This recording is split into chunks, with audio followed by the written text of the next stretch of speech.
ये देखो भाई, ये वर्जिश कर रहा है, एक्सरसाइज कर रहा है। जैसे बच्चे करेंगे वैसे ही बकरा कर रहा है।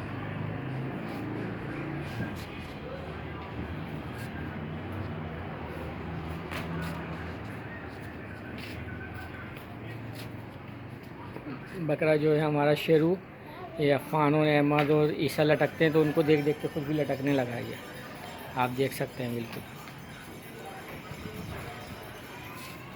ये ईसा भाई हैं, ये ईसा भाई लटके हुए हैं।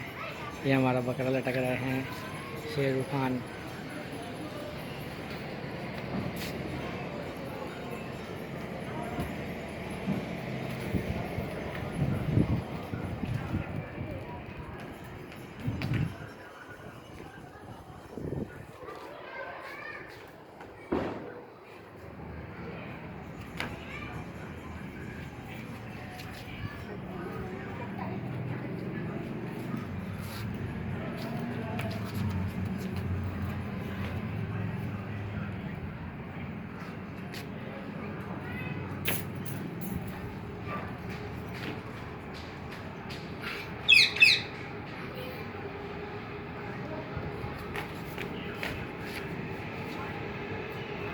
मिठू पुत्र, मिठू पुत्र।